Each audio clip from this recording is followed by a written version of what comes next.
Lo peor está por venir. ¿Sí? ¿De qué hablo?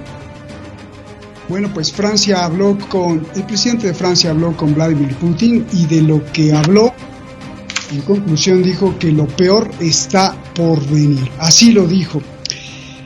Y que las cosas pues se van a poner más allá de lo que podemos imaginar. Vamos a analizar este circo de guerra, que aunque sea circo, hay muertos de verdad, hay lágrimas de verdad, tanto en las familias rusas como en las ucranianas. Soy Roberto de la Madrid y esto es Detrás de la Razón. Comenzamos.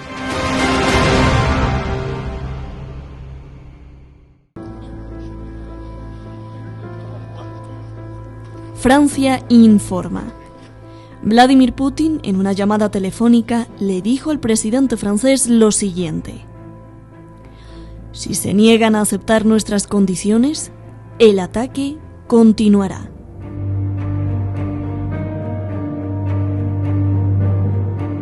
Putin le llamó a Macron. 90 minutos discutieron. Macron dice que lo peor está por venir. Este es un mapa de la ONU, con un número estimado de ucranianos que han abandonado sus casas para refugiarse en los países vecinos. Más de 1 millón en una semana.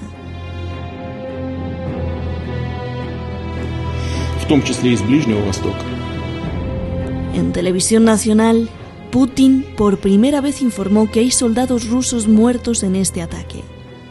Prometió darles casi $50.000 a las familias de los militares.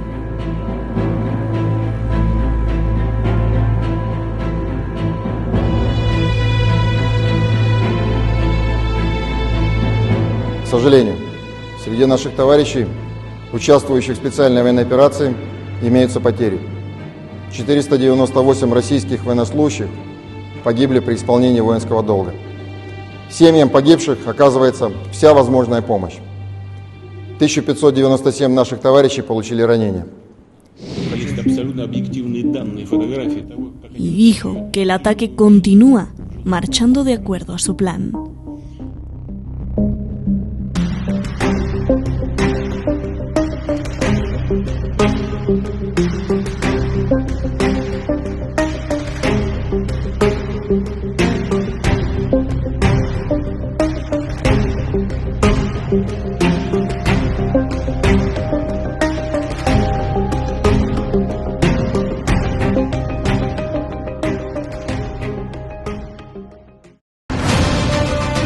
Muchísimas gracias al equipo de Detrás de la Razón, muchísimas gracias a usted. Vamos rapidísimamente y directo al tema. Antes que nada, pues le agradezco si usted se suscribe aquí abajito, ahí donde usted está viendo, se suscribe y también se suscribe al podcast iVoox, donde también va a encontrar pues programas como el de Francisco Fernández Cruz Sequera, que está también hoy con nosotros. Vamos directamente con ellos. Este lo conoce muy bien, escritor, investigador, abogado, experto, y aunque no estudió relaciones internacionales en la academia, sí las ha estudiado muchísimo a través de su quehacer y de todos los libros que publica. Muchísimas gracias, Francisco, por estar aquí, te agradezco mucho como siempre. Otro de nuestros pilares que desde que empezó Detrás de la Razón, porque yo me acuerdo, Eduardo sí estuvo invitado, después pues nos dejamos de ver un poquito porque ahí hubo una especie de mal comunicación, pero en esta nueva etapa estamos de nuevo. Eduardo Luque, investigador también, siempre desde el lado de la psicopedagogía, analizando los fenómenos del mundo. Gracias a los dos, y bueno, directo contigo comienzo, Francisco, ya te veo ahí en la pantalla. Una pregunta simple, hasta este momento, ¿quién va ganando y quién va perdiendo en este ataque que hace Rusia? Por favor. Pues lo primero, enviarle un saludo a Eduardo, un abrazo para ti y un saludo a la audiencia.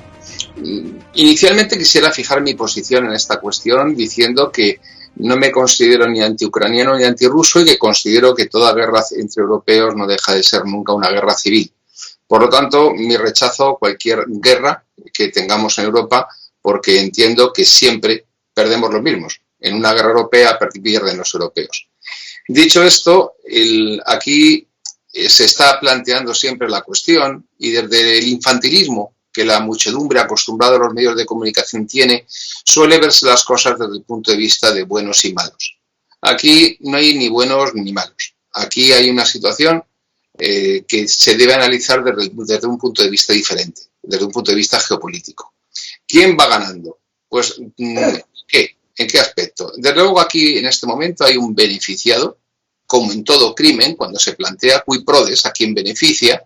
Esa es tu pregunta. ¿Y quién se beneficia? Se beneficia el que puede exportar su gas licuado a 4 veces el precio del que se le compraba a Rusia. Se beneficia el que vive de organizar guerras y que tiene un complejo militar industrial que, bueno, domina ese país. De hecho, de forma más o menos fraudulenta, derrocaron a un presidente para colocar este pobre anciano casi terminal, precisamente quizás para encontrarnos lo que nos estamos encontrando como explicación a ese cambio en aquellas elecciones. Por lo tanto, si tenemos que decir quién está ganando Estados Unidos. No tengo ningún género de duda de que se está viendo especialmente beneficiado. ¿Quiénes estamos perdiendo? Estamos perdiendo la Unión Europea, los europeos, sean países pertenecientes a la Unión o no. Está perdiendo Ucrania, que ha sido dejada una vez más engañada por su propia oligarquía y puesta con el mismo papel que tuvo Polonia en el 39 cuando Roosevelt la incitó a envalentonarse en una guerra que no podía ganar. Y está perdiendo Rusia porque Rusia se está viendo forzada a hacer lo que no quería hacer a un coste altísimo, tanto en vidas humanas, igual como que Ucrania, como económico, como político. Es decir, solo hay un vencedor, solo hay un ganador por ahora, veremos si vencedor, que es Estados Unidos. Gracias, Francisco. Bueno, pues ya me gusta el punto de inicio. Te voy a hacer la misma pregunta, acotando, claro, yo la aventé así porque, bueno, pues es una pregunta que la mayoría de la gente se hace, claro, sin un marco teórico, porque la mayoría de la gente no pone un marco teórico. Pero, Eduardo, ¿quién va ganando en este momento, en este conflicto que estamos viendo, si consideramos ganar como aquel que está cumpliendo los objetivos que programó para esto? Por favor, adelante. Lo primero, un saludo a la audiencia, a ti, Roberto, y aquí al compañero Francisco José. Coincido con él en este aspecto, que aparentemente, digo aparentemente, el ganador de esta contienda es en principio aquel que la ha iniciado, aquel que la ha promovido, el que ha incendiado el territorio y que ahora espera obtener réditos políticos y económicos sobre lo que está pasando, que es evidentemente la administración norteamericana. La administración tiene un objetivo clarísimo. Hay un gráfico del Fondo Monetario Internacional que yo invito a los televidentes que lo busquen en Internet, que es muy, muy evidente. Y es el crecimiento de las economías entre el año 2000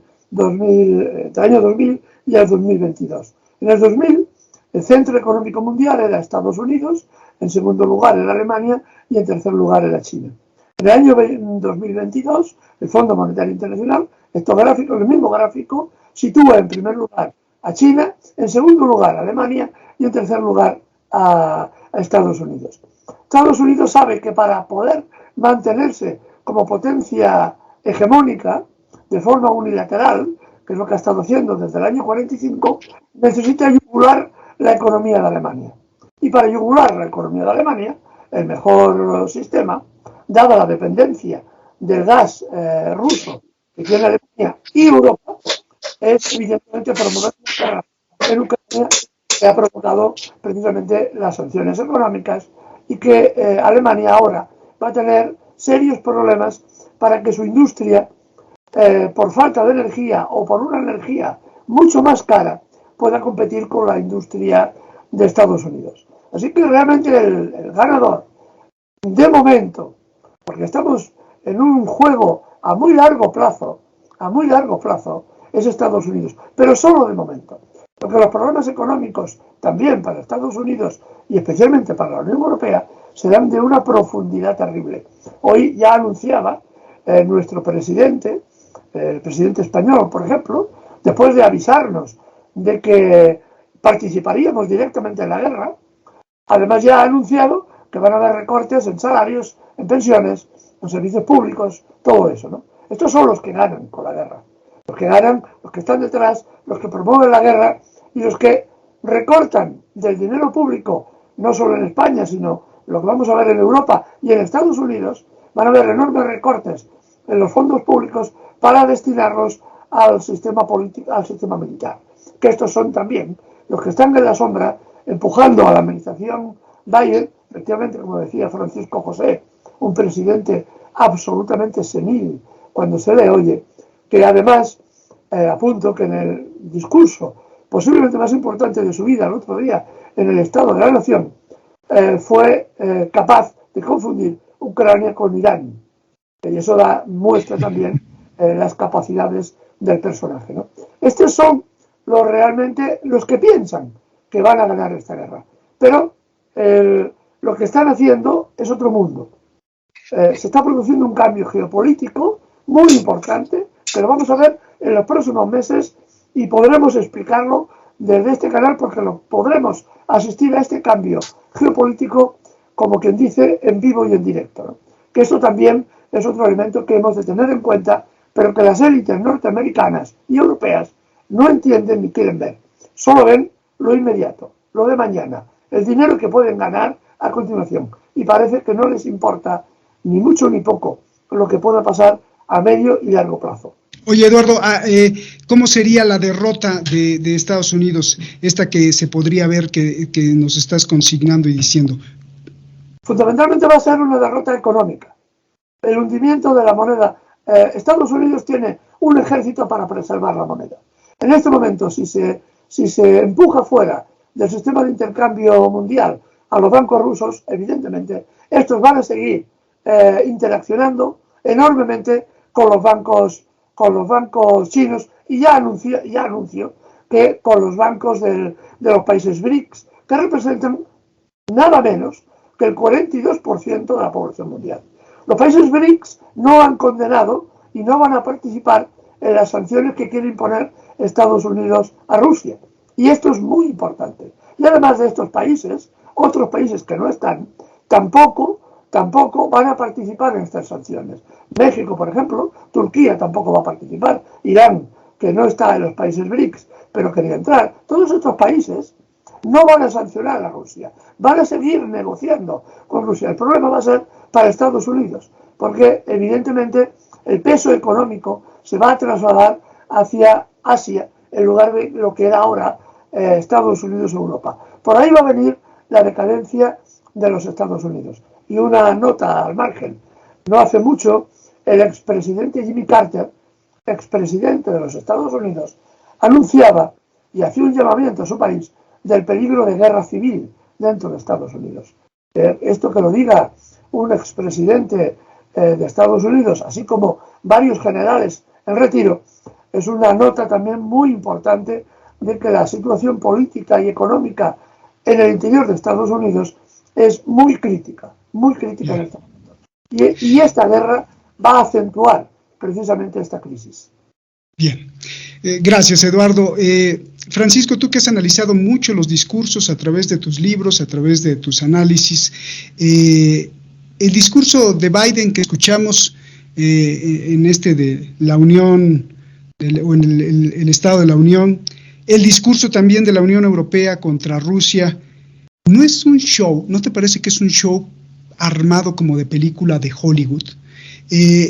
Me gustaría que a nuestro público le deconstruyeras toda esta narrativa y también nos dijeras si detrás de este show, circo, se esconde algún tipo de estrategia o algún tipo de cuestión intelectual o inteligente, o solamente es puro show. Por favor.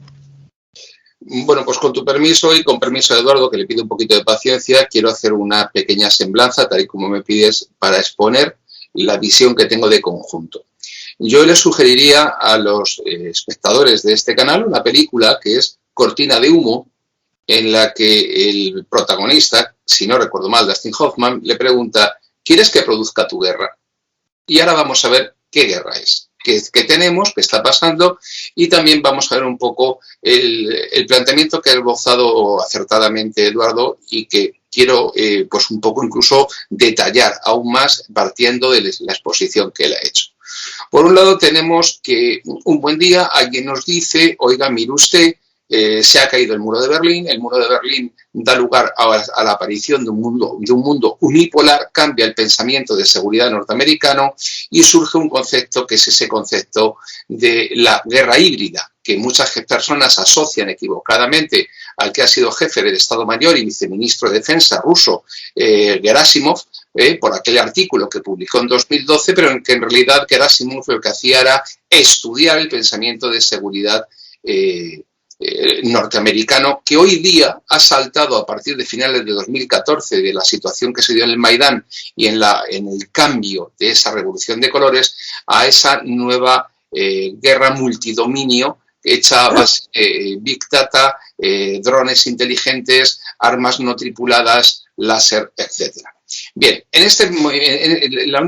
Rusia pasó de esa Unión Soviética con un pensamiento que era la doctrina Primakov a esa nueva visión de descomposición que supuso para Rusia no ser capaz de poner en el agua ni un par de submarinos en un momento determinado.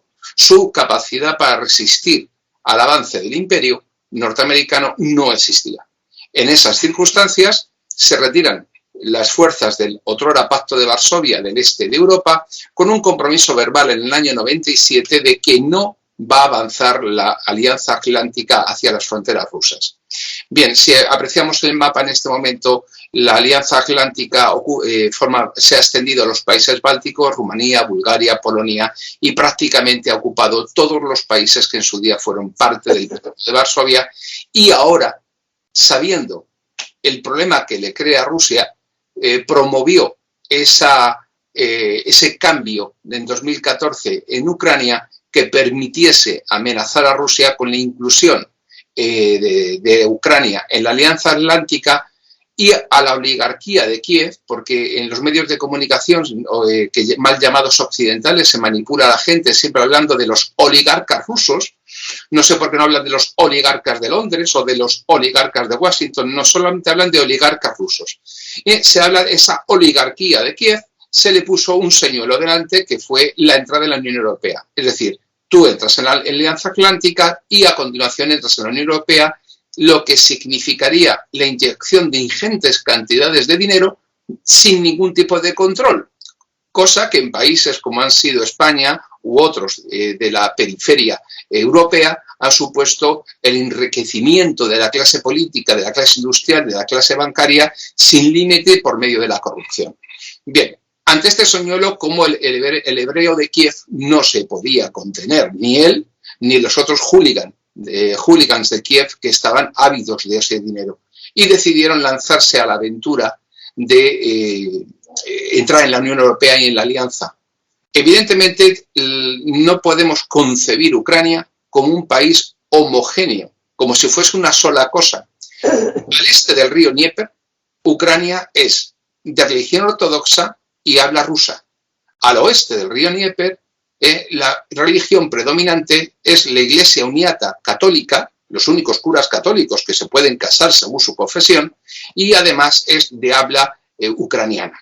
Por lo tanto, las actitudes que han tenido ya desde el Holodomor, aquel asesinato en masa de los comunistas del siglo XXI, de los años 20, con la hambruna, 21 millones de muertos, las posiciones de enfrentamiento entre las propias guerrillas partisanas, por un lado comunistas, por otro lado nacionalistas ucranianas durante la Segunda Guerra Mundial, hasta el punto de que cuando algunas brigadas de partisanos trataron de infiltrarse en la retaguardia alemana a través de los pantanos de Pripyat, muy cerquita de la actual central nuclear de Chernóbil, quienes los exterminaron fueron los partisanos ucranianos que eran partidarios del nacionalismo ucraniano.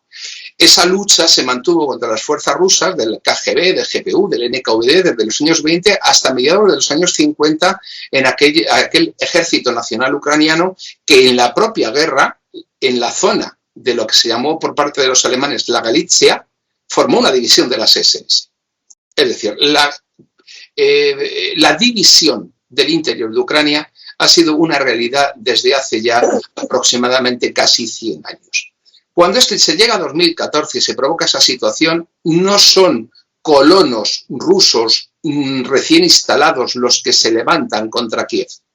Son parte de esos 20 y tantos millones de personas de nacionalidad rusa que han quedado aislados en las fronteras de fuera de Rusia tras la caída del muro, los que en su tierra de siempre, con su habla de siempre, sus costumbres de siempre, deciden no seguir al resto de Ucrania en ese camino. Cuando se habla muchas veces de la invasión rusa de Crimea, es otra falsedad. Rusia no tenía ninguna necesidad de invadir Crimea. Esa porción de Rusia que Stalin y sobre todo Khrushchev, que tanta simpatía sentía por Ucrania, le regaló a la República Soviética Ucraniana precisamente porque eran un solo Estado. Claro, una vez que han dejado de serlo no tiene sentido. No hubo invasión. La base naval de Sebastopol estaba alquilada por los rusos hasta el año 2042. No había ninguna necesidad de invadir Crimea para tener una salida al Mar Negro porque ya la tenían. Y además de eso no hay una invasión porque en realidad las fuerzas que ocupan Crimea son las propias fuerzas de la base aeronaval que posteriormente son apoyadas desde el resto de Rusia. Por lo tanto, cuando se establece un referéndum, más del 90% de los habitantes y ciudadanos de Crimea votan a favor de permanecer con la madre patria rusa. Por lo tanto, no existe esa invasión, pero sí sirve para que la Unión Europea diga que no reconoce la invasión y anexión de Crimea. Eso es algo así como si a los mexicanos os dijeran que no reconocemos la invasión y anexión de Acapulco. Una cosa así, para que puedan hacerse una idea los espectadores, o que Medellín no es Colombia. Pues dígame usted qué es. O sea, una estupidez europeísta que como Europa no tiene un teléfono, tiene 27, pues siempre las conversaciones se cruzan y, bueno, orden contra orden, desorden, y aquello es un gallinero, el gallinero europeo que llamo yo.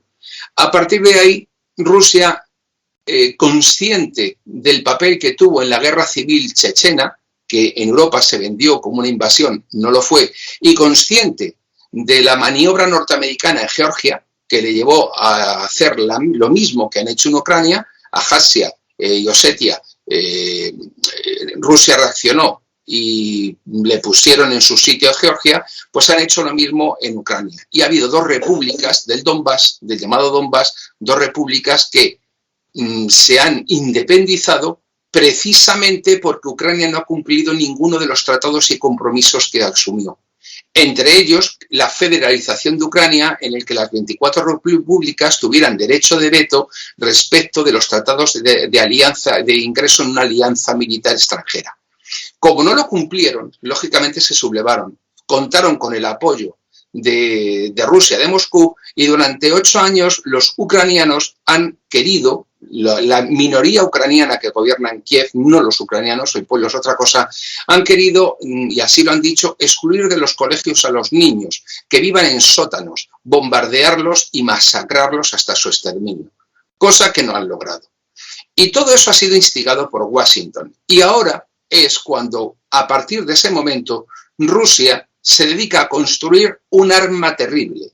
Ese arma terrible son una deuda pública del 18%, unas reservas que son falsas, porque son falsas. Decían los rusos que estaban valoradas en 650.000 millones. Probablemente lleguen al billón.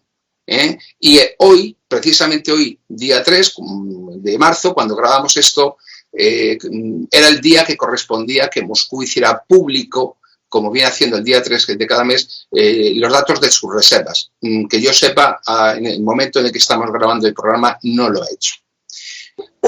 Dicho esto, no nos olvidemos, estamos hablando de uno de los dos países con las mayores reservas de oro del mundo. Cuando hablamos de sanciones por parte europea en ese gallinero, que es Estrasburgo y el Parlamento, se habla de una cosa muy curiosa. Se habla de que vamos a sancionar a Rusia. No, miren ustedes, a Rusia la llevan sancionando ustedes desde el año 2014. Lo que están haciendo ahora es una extensión de las sanciones y además está muy bien para la televisión que ustedes manipulan, pero no pueden contar la verdad. Y es que esas sanciones terminan unas el 15 de marzo y otras a finales de junio. Y esas sanciones, además, curiosamente, pasan por expulsar del sistema SWIFT a todos los bancos menos a 2, que son exactamente aquellos a través de los cuales la Unión Europea tiene que seguir pagando el gas que sigue recibiendo a día de hoy. Y una pregunta para el señor Zelensky en Kiev, para el hebreo de Kiev. Oiga, ¿ustedes por qué no vuelan el gaseoducto por el que Rusia suministra gas a Alemania a través del territorio ucraniano? ¿No será que es porque les han dicho que como se les ocurra volarlo, les cortan el grifo y se les acaba el cuento? Entonces, esa es la realidad. Otro matiz, el Nord Stream 2, que hubiese garantizado la independencia del suministro sin necesidad de pagarle nada a Ucrania. Bien, pues en este caso el Nord Stream 2, que es el que Alemania ha decidido certificar su apertura, tiene un pequeño problemilla, y es que van a tener, cuando las empresas se han declarado en quiebra, van a tener que indemnizar a esas empresas, y además Moscú va a seguir teniendo a su disposición esa eventualidad para el futuro, porque el gasoducto está construido. Y en este momento Rusia, si realmente quisiera apretar las clavijas, solo tendría que cerrar el grifo. En cuanto a lo que acertadamente, muy acertadamente ha dicho Eduardo, en ese sentido, es que la piedra clave de la arquitectura norteamericana es el dólar. Un dólar que no tiene respaldo en nada, salvo en sus fuerzas armadas. Cuando Irán quiere hacer una bolsa para una cesta de monedas para en una bolsa en la isla de Kish vender hidrocarburos, se le combate. Se combate a Gaddafi, se combate a Saddam Hussein, a cualquiera que cuestione el dólar. Pero hay un pequeño problema. Se va a enfrentar a los mayores tenedores de dólares del mundo, que son Rusia y China, los países con mayores reservas de oro del mundo. Y además estas sanciones, este sistema SWIFT, que teóricamente es una entidad privada, tiene su réplica, una en Rusia y otra, el CIPS, en China. Ambos sistemas son mucho más débiles que el SWIFT porque no se han visto en la necesidad imperiosa de utilizarlo. Pero en este caso el CIPS solamente tiene un 3% de cuota del mercado mundial, pero no nos olvidemos, para eludir estas sanciones bastaría con el impulso de una criptomoneda con respaldo estatal en oro. A partir de ese momento, el retorno al mercado internacional del dólar estaría decretado sí o sí, no solo por Rusia o por China, sino por el resto de actores. E imaginemos la inmensa cantidad de dinero, de dólar, del billete verde que ha impreso, volviendo a Estados Unidos, y la hiperinflación que, bueno, dejaría en ridículo a la de Alemania después de la Primera Guerra Mundial. Por lo tanto, el escenario es este. Los objetivos militares rusos se están cumpliendo punto por punto porque no significan ni se han determinado de un modo distinto al que voy a decir. Los objetivos rusos de la doctrina rusa en este momento son la seguridad militar de Rusia, es decir, que a nadie les ponga unos misiles. Recordemos que quien denunció y no renovó el tratado de misiles, aquí en este programa lo hemos hablado, el tratado de misiles intermedios fue Estados Unidos. La neutralidad de Ucrania. Ucrania tiene de pleno derecho a existir, pero no puede plantearse que el principio de seguridad sea divisible. El reconocimiento de Crimea como parte de Rusia, como, pues no sé, Quebec es canadiense y Acapulco es mexicano o Buenos Aires argentino. Y el reconocimiento de las repúblicas del Donbass y, evidentemente, de las repúblicas rusófonas de Ucrania, porque no pertenecen a una misma identidad homogénea. Todo ese es el objetivo. Y ahora el objetivo de Estados Unidos, ¿cuál va a ser? Una guerra permanente en la puerta de Rusia que les desgaste. Efectivamente, Rusia tiene un 18% de deuda, tiene las mayores reservas, pero tiene una situación interior en la que existe una debilidad económica en cuanto a su desarrollo. Rusia tiene un PIB equivalente al de Italia, las tropas rusas han estado meses desplegadas, durmiendo en el suelo, sin comer caliente, sin ducharse, sin salir, con lo cual han comenzado la ofensiva, probablemente por petición de Xi Jinping, después de los Juegos de Invierno, de los Juegos Olímpicos. Eso ha hecho que muchos soldados estén cansados, fatigados y evidentemente han emprendido la ofensiva no en el mejor de los estados posibles. Luego, estamos hablando de que estamos justo al final del invierno, hay muchas carreteras embarradas, la famosa Rasputitsa, y la época de la lluvia se aproxima, pero desde luego hay cosas que Rusia no está haciendo, como es entrar en las grandes ciudades para enzarzarse en combate urbano. Y bueno, no me quiero extender más porque podría seguir haciéndolo, pero hay dos cosas que no quiero dejar de mencionar, que son más anecdóticas, pero no dejan de ser importantes. Una es que ya hay países como Chequia que plantean de alguna manera el cuestionamiento del relato occidental como una visión prorrusa y como un delito de odio. La Fiscalía chequia ya lo plantea así, y luego el derribo en el día de ayer de un MiG-21 Lancer, de un avión de nacionalidad rumana, adaptado con posterioridad por Israel, modernizado por Israel, que a unos 100 kilómetros de la costa ucraniana, sobre el Mar Negro, desapareció a los 15 minutos de despegar, y a continuación el derribo de un helicóptero que salió a la búsqueda del piloto, que también que cayó accidentalmente ambos. Curiosamente, ambos aparatos de la OTAN, ambos en una zona plagada de armamento antiaéreo, con sistemas de misiles antiaéreos, y una vez más me pregunto, ¿a quién le interesaría un eventual ataque a unidades o fuerzas militares de la OTAN? ¿No tendría algo que explicar Kiev de esto? Claro, los quieren involucrar en la guerra, ¿no? Parece claro. Eduardo, muchísimas gracias, Francisco, qué excelente exposición, y efectivamente sí fue la Fiscalía, ¿no?, la que prohibió hacer apología del ataque ruso, ¿no?, y a la cárcel, 3 años de cárcel por si andas ahí celebrando que los rusos... Bueno, Eduardo, hace unos días el presidente de China habló con Putin por teléfono. Y pues, parafraseando, el Xi Jinping le dijo a Putin, oye, mira, es mejor el diálogo que el ataque, ¿no? Esto lo informó a ambas partes. ¿Qué significa esto? ¿Por qué China no está apoyando la incursión militar? E incluso le habla el presidente de China, el gran estratega mundial, a Putin, y le dice, oye, mejor vete por el diálogo. ¿Esto qué significa, Eduardo?